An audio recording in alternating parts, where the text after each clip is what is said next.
मैं मोहित कुमार पुत्र श्री सुक्रमपाल ईश्वर की शपथ लेता हूँ कि मैं सत्यनिष्ठा से प्रतिज्ञा करता हूँ कि विधि द्वारा स्थापित भारतीय संविधान के प्रति सच्ची श्रद्धा और निष्ठा रखूँगा और मैं सरपंच पंच सदस्य पंचायत समिति के पद के रूप में अपने कर्तव्यों का निष्ठापूर्वक और शुद्ध अंतःकरण से निर्वहन करूँगा तथा मैं सभी प्रकार के लोगों के साथ बिना किसी भय या पक्षपात स्नेह या वैमनस्य के संविधान तथा विधि का अनुसार न्याय करूँगा। धन्यवाद। बता दें लगभग 2.5 साल पहले जो हरियाणा में पंचायती चुनाव हुए थे और देर शाम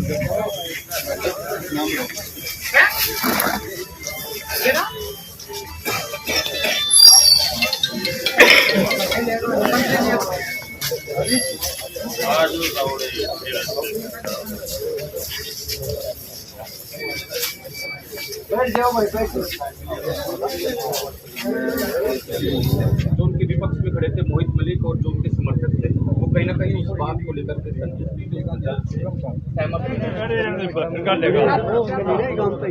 कोई बात कर लेगा। कहीं ना कहीं आज जो है लगभग 2.5 से पौने 3 साल के बाद लाखूबाना गांव को असली सरपंच आप कह सकते हैं कि मिले हैं और तमाम ग्रामीण यहाँ पर आप देख पा रहे हैं कि ग्रामीणों का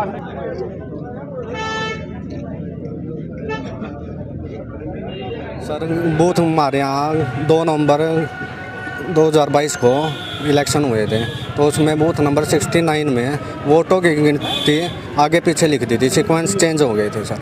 उसी से मामला इतने लंबे समय तक चल गया सर, 3 साल के करीब हो गया। उसके बाद हम डिस्ट्रिक्ट कोर्ट हाई कोर्ट घूमते हैं, लास्ट में जाके सुप्रीम कोर्ट से ही हमारा फैसला है। बिल्कुल साफदर्शी वोट पड़ी है, इसमें किसी का कोई इन्वॉल्वमेंट नहीं।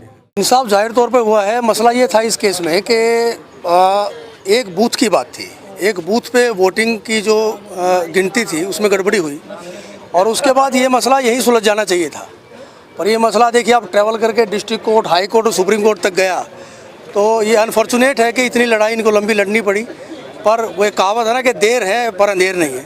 इनको अल्टीमेटली न्याय मिला है और माननीय सुप्रीम कोर्ट ने, ये सुप्रीम कोर्ट के इतिहास में पहली बार हुआ है, आप देखेंगे कि मशीनों को प्रशासन के द्वारा वहाँ बुलाया गया जो है, सारा रिकॉर्ड तलब किया गया और जो रजिस्ट्रार सुप्रीम कोर्ट के रजिस्ट्रार थे उनको डायरेक्शन दिया गया और उनके डायरेक्शन पर वोटों की गिनती करके बाकायदा 69 बूथ ही नहीं सारे बूथ की वोटिंग मशीन की गिनती वहीं की कि मैं वहीं मौजूद था, मोहित भी थे, प्रशासन वहीं पर था। तो ये एक फ़ैसला, एक नज़ीर है पूरे देश के लिए कि पहली बात तो ये है कि गलती नहीं होनी चाहिए। दूसरी बात यह है कि गलती हो भी जाए तो न्याय व्यवस्था हमारा थोड़ा समय ज़रूर लग जाता है, पर अंत में न्याय व्यवस्था किस तरह से न्याय देती है भारत के अंदर, उसकी एक नज़ीर इस केस ने पेश किया।